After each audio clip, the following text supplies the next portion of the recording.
Cher ami, quand nous sommes arrivés par ici au mois de novembre, cette plaine était alors magnifique, avec ses champs à perte de vue, pleins de betteraves, parsemés de riches fermes et jalonnés de meules de blé. Maintenant, c'est le pays de la mort.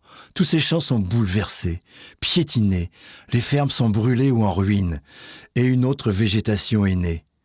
Ce sont de petits monticules surmontés d'une croix, ou simplement d'une bouteille renversée dans laquelle on a placé les papiers de celui qui dort là. Que de fois la mort me frôle de son aile quand je galope le long des fossés ou des chemins creux pour éviter leur shrapnel ou le tac-tac de leur mitrailleuse.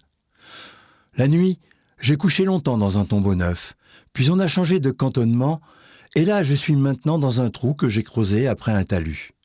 J'emporte ma couverture pendue à ma selle, ma marmite de l'autre, et en route. J'étais l'autre jour dans les tranchées des Joyeux. Je n'ai jamais rien vu de si horrible. Ils avaient étayé leurs tranchées avec des morts recouverts de terre.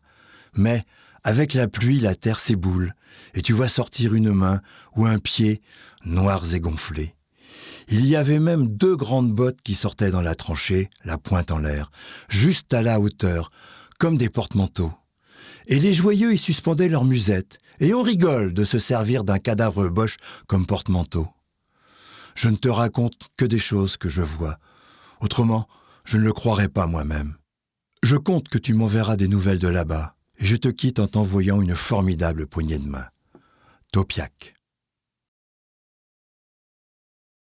Le 13 mai 1916. Ma chère fille, ta gentille et aimable lettre, enjolivée de fleurs printanières, m'a fait un bien grand plaisir. Il m'est presque impossible de te gronder sur ta paresse, avec une lettre semblable. C'est à croire que tu l'as fait exprès pour atténuer la chose. Ce qui me fait aussi un réel plaisir, c'est de vous savoir toujours en bonne santé. De mon côté, je tiens aussi à vous rendre cet heureux plaisir en vous disant également que je me porte très bien. Tâche de ne pas oublier tout de même d'écrire aux tontons, car ce sera grâce à eux et à nous tous, braves et courageux défenseurs du sol sacré de la patrie, qu'on les aura. Ce sera peut-être encore long, mais patience, nous en viendrons à bout, et plaise à Dieu que le commencement de la fin soit bientôt. C'est avec plaisir que je vois que vous avez assisté à la confirmation de Marie et de Marcel, et que vous avez été favorisé un peu par le temps qui s'est maintenu au beau fixe. N'oubliez jamais vos sabots lorsque vous irez au champ. Oui, en effet, j'ai reçu une carte photo de ton tonton Léon. Il est bien réussi, de même que tout le groupe. Et le petit tonton aussi, mais il n'avait pas son casque, il avait son képi qui était déposé à ses pieds. J'ai reçu une carte du cousin Jean. Il me dit qu'il est en bonne santé ainsi que Maxime. Alors, bonne santé et bon courage à tous.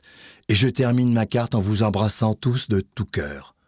Ton papa qui t'embrasse très fort et qui t'aime toujours beaucoup, ainsi que ta maman et ta Vonette.